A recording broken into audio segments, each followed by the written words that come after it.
Le plus noble prix de la science est le plaisir d'éclairer l'ignorance.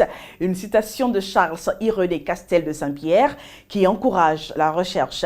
Mesdames et messieurs, amis internautes, bonjour et bienvenue à ce rendez-vous de l'information sur la webtv.usc.bj. Il s'est désolidarisé de la grève des enseignants du supérieur, donc de l'intersyndical. Il se sent incompris. Approché, le docteur Julien Baguidi du SNEC a expliqué les raisons de son choix. Un atelier sur l'intelligence artificielle, une première à l'université d'Abomey-Calavi qui porte la signature de l'IFRI, l'Institut de formation de recherche en informatique. Mesdames et messieurs, à nouveau, bonjour à chacun, bonjour à tous et merci à vous d'être des nôtres. Le SNEC à l'UAC, à travers son SG, le docteur Julien Baguidi, a déjà suspendu la participation de son syndicat à la grève des enseignants. Il s'est ainsi désolidarisé de l'intersyndical des enseignants du supérieur. Cet acte lui a valu des critiques de la part de ses pairs et même la suspension du syndicat du bureau exécutif confédéral de la COSI Bénin. Approché, il s'estime incompris et s'explique au micro de la Web TV de l'UAC.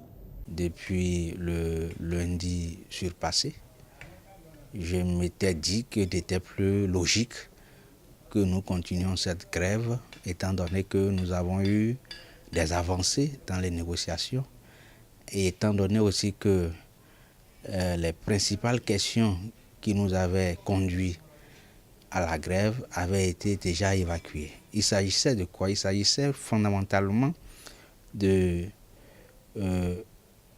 notre ministre de tutelle qui ne recevait pas l'intersyndicale pour discuter des questions de nos universités et des questions spécifiques à certains collègues qui étaient liés à leur carrière. L'autre question fondamentale, c'est aussi les questions de liberté fondamentales, les questions de droit de grève qui devaient être retirées au personnel de la santé et au personnel de la justice. Nous sommes donc allés en grève par rapport à ces deux points capitaux qui concernent toute la République et par rapport à certains points spécifiques liés aux enseignants du supérieur. Mais fort heureusement, l'autorité de tutelle a démontré sa bonne foi et est entrée en discussion avec l'intersyndicale pour justement apaiser la tension qui planait sur nos campus et qui planait sur toute la République. À plusieurs reprises, elle nous a reçus, je crois à 2 reprises au moins, où elle a pu évaluer nos points de revendication avec nous et nous présenter la situation de traitement de ces points de revendication à son niveau et nous rassurer que les points qui revenaient au pouvoir exécutif de traiter, elle allait les transmettre et les défendre. Alors, lorsque vous êtes responsable syndical et que vous évaluez toutes ces actions, toute cette bonne foi, il est bien que vous mettiez un terme à votre grève pour définir d'autres stratégies de lobbying et de lutte. C'est ce que j'ai fait. Alors, je l'ai fait parce que on me demanderait, mais pourquoi est-ce que ça n'a pas été une décision de l'intersyndicale? Pourquoi vous y êtes allé seul? Je suis allé seul parce que cette décision devait être prise depuis 1 mois au moins. J'ai été incompris.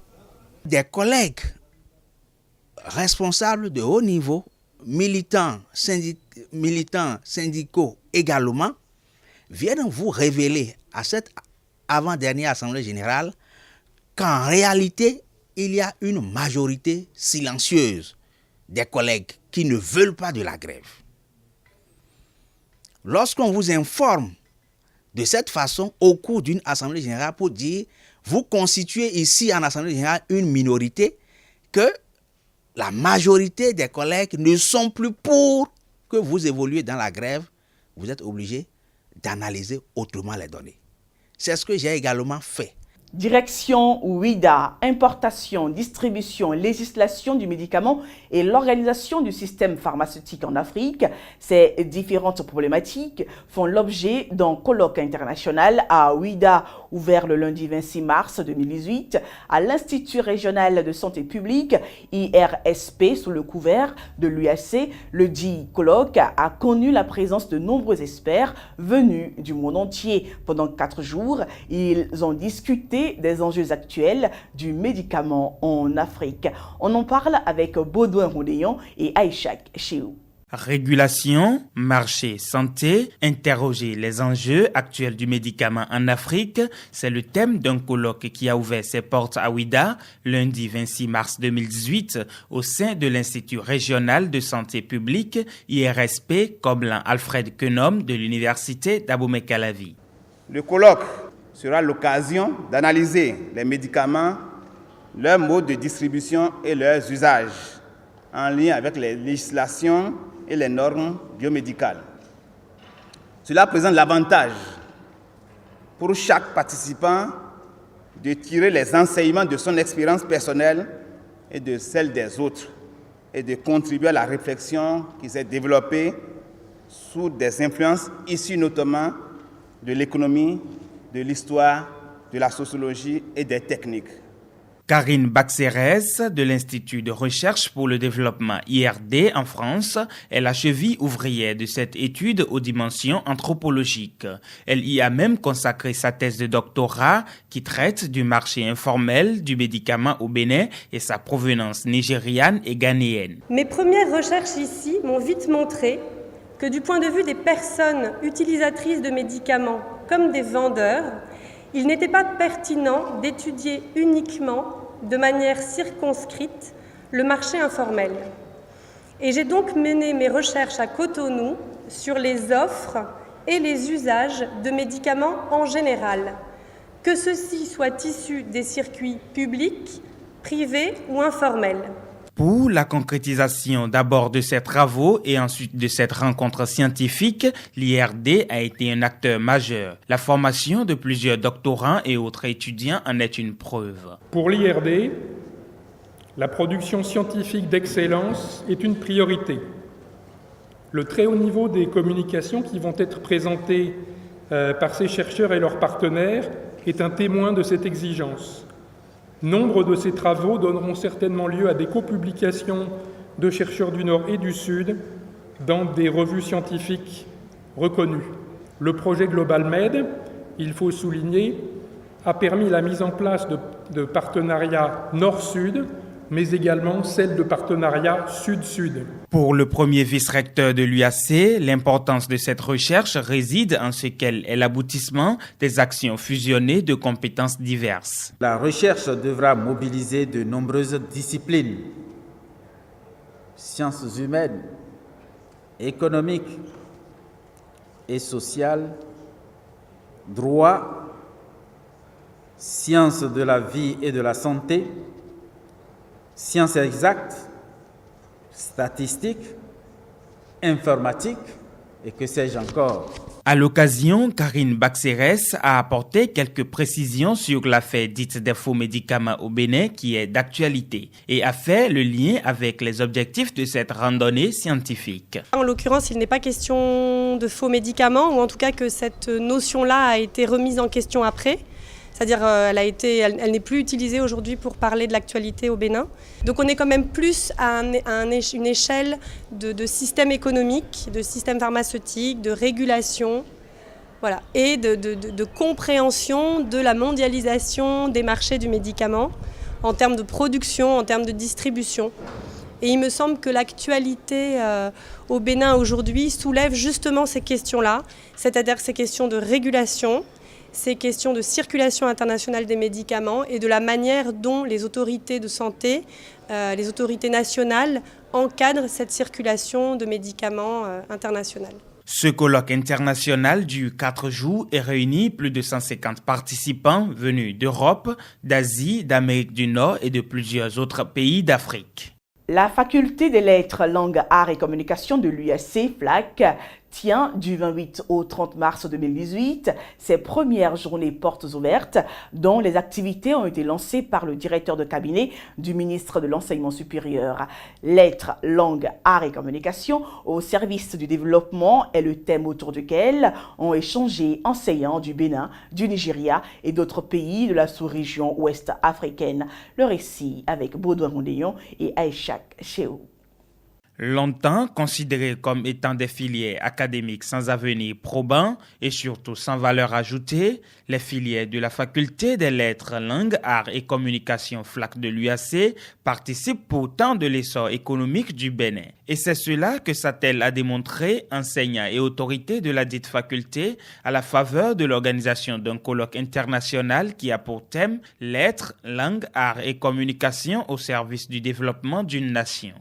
Le choix du thème de cette activité, qui fait partie intégrante de notre plan d'action pour l'année 2018, est on ne peut plus pertinent, car il permet de montrer, s'il en était encore besoin, que contrairement aux idées reçues et aux préjugés, les métiers de lettres, langues, arts et communications contribuent énormément au développement économique, social et culturel et scientifique des nations. Dans son ouvrage intitulé « Et si la flash n'existait pas », le professeur émérite Adrien Wanou, qui est doyen honoraire de l'ex-flash, à savoir la faculté des lettres, arts et sciences humaines, a montré à suffisance la contribution des lettres, langue, arts et communication au développement d'un pays. Ce colloque intervient également dans le cadre des premières journées portes ouvertes de la FLAC. C'est une innovation dont cette entité a le mérite, surtout en moins de 2 ans après sa création née de la scission de l'ex-Flash. Est-il besoin de rappeler que la faculté des lettres, langues, arts et communications, FLAC, est l'une des 2 jeunes entités créées par arrêté ministériel du 18 octobre 2016. Vous voyez, c'est en 2016 qu'est née cette faculté. En moins d'1 an et demi d'existence, elle a su mener des actions courageuses et se positionne de plus en plus comme l'un des établissements phares de notre université. S'adapter ainsi aux enjeux du numérique et aux défis du développement en général sont entre autres retombées espérées à l'issue de ce colloque. Il se tient donc dans un contexte de recomposition. Il profite d'une crise de croissance numérique à la fois pour se repositionner dans la structuration proposée par le réseau pour l'excellence de l'enseignement supérieur en Afrique de l'Ouest à l'ICAO et pour revoir les rapports de ses composantes avec le monde du développement.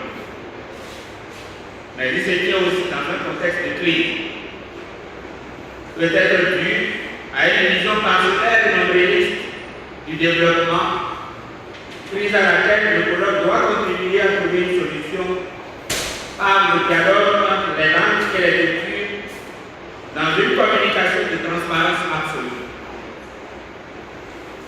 Sans une vision ouverte sur l'intérêt collectif et une clarté des idées et des pensées profondes, il n'y a pas de voie pour le développement.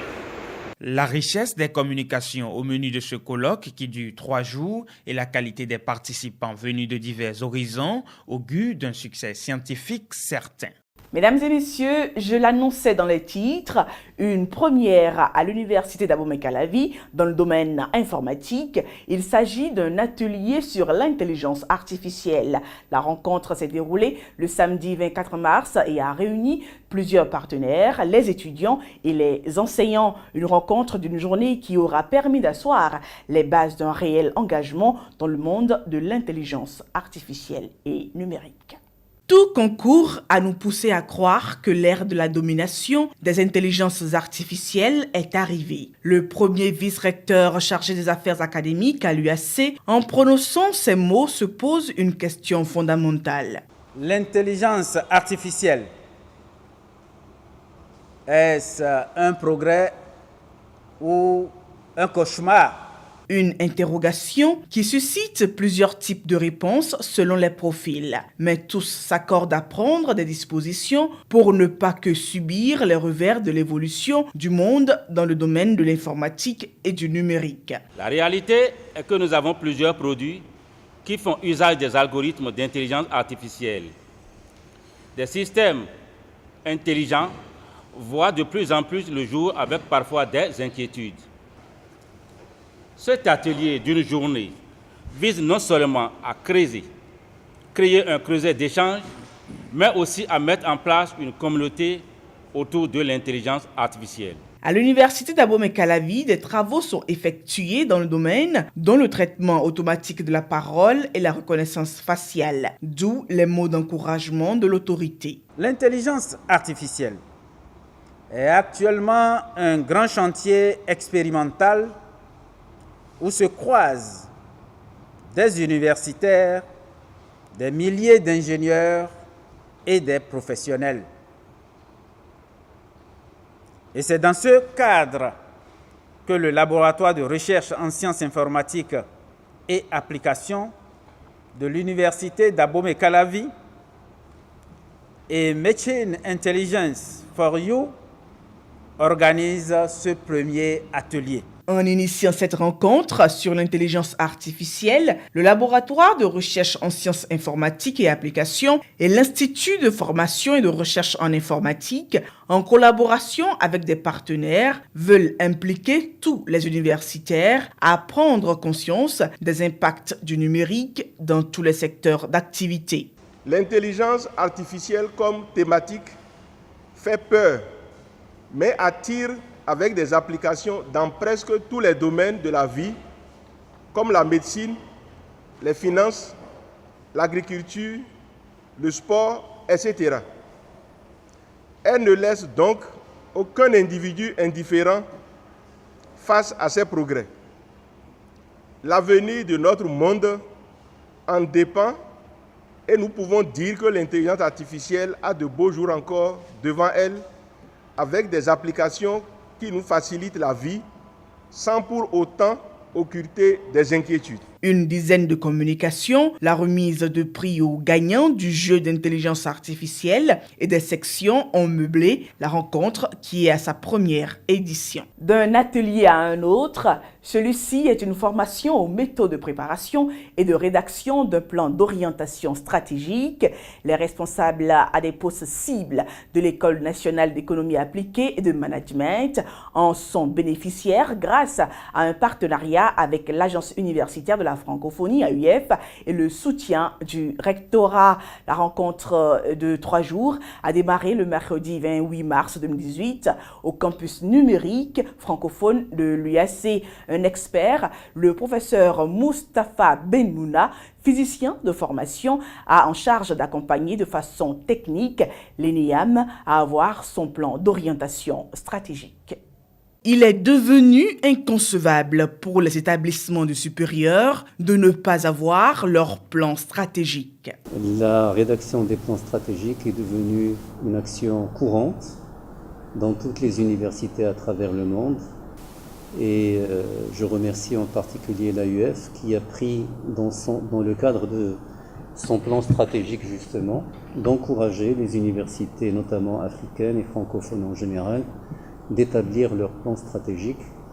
Et nous sommes quelques collègues, quelques experts reconnus par l'AUF pour accompagner un certain nombre d'universités. Le professeur Moustapha Benmouna du Maroc a garanti pendant les 3 jours que va durer la rencontre, partager des expériences et des études de cas pour aider l'ENEAM qui veut donner une vision claire sur elle-même et sur ses fonctionnalités. Nous voulons aller vers une ENEAM ayant de nouveaux horizons lui permettant de mieux s'implanter, de mieux se positionner sur le marché. On a eu la chance de bénéficier des travaux de l'AUF concernant le diagnostic que chaque établissement devait poser en matière d'assurance qualité. Donc aujourd'hui, l'INIAM a un diagnostic de départ que nous allons actualiser, qu'on a déjà commencé. Et je crois que cette formation, puisque ça a un volet formation et le deuxième volet, c'est l'accompagnement durant les 3 jours que nous allons passer avec l'expert. Cet accompagnement retenu entre les 2 institutions est prévu se dérouler donc en 3 phases. Cette première phase donc d'atelier de formation et de facilitation sur les méthodes de préparation, de rédaction d'un plan d'orientation stratégique d'un établissement. Une deuxième phase qui sera la rédaction proprement dite et une 3e phase qui sera l'atelier de validation et de restitution. Qu'étions-nous? Qui sommes-nous? Et que voulons-nous devenir? Des questions qui constituent la problématique de l'atelier. Cet atelier vise à renforcer vos capacités pour permettre l'élaboration d'un plan stratégique. Je me réjouis donc qu'aujourd'hui, vous ayez pensé faire un atelier pour renforcer les capacités des acteurs à cet exercice-là, à faire cet exercice, puisque personne d'autre que vous ne pourra élaborer un document répondant au mieux à la vision de votre établissement. Après ces 72 heures de travaux, d'autres sessions sont au programme et permettront à l'INEAM de valider ce document avant fin juin 2018. Parlons à présent soutenance à l'UAC. Le département des sciences de l'éducation et de la formation compte depuis les 26, 27 et 28 mars 2018 des dizaines de diplômés en maîtrise. Au nombre des sujets de mémoire qu'ils ont soutenus, celui de Adamou Aboudou Para attire l'attention. Son sujet porte sur la prise en charge de l'éducation des enfants exclus du système éducatif formel dans le Nord Bénin. Le cas de la commune de Tchaourou, il l'a étudié. L'éducation est un droit dont doit disposer tout enfant qui naît. Pourtant, dans les pays sous-développés comme le Bénin, nombre d'enfants se trouvent aliénés de ce droit à l'instruction. La situation interpelle plus d'un, notamment Adamou Aboudou Para, qui en a même fait un sujet de mémoire de maîtrise.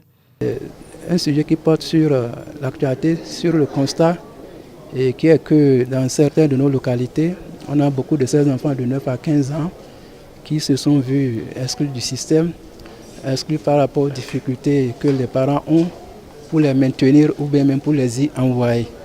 Ils se trouvent exclus et par rapport à ça, il y a la coopération suisse qui, en appui au gouvernement du Bénin, a initié le programme d'appui à l'éducation et à la formation des enfants exclus du système éducatif, en abrégé AFE. Adamou Aboudou Para a soutenu son mémoire le mardi 27 mars 2018. Le jury a trouvé son sujet intéressant et capital pour le système éducatif béninois.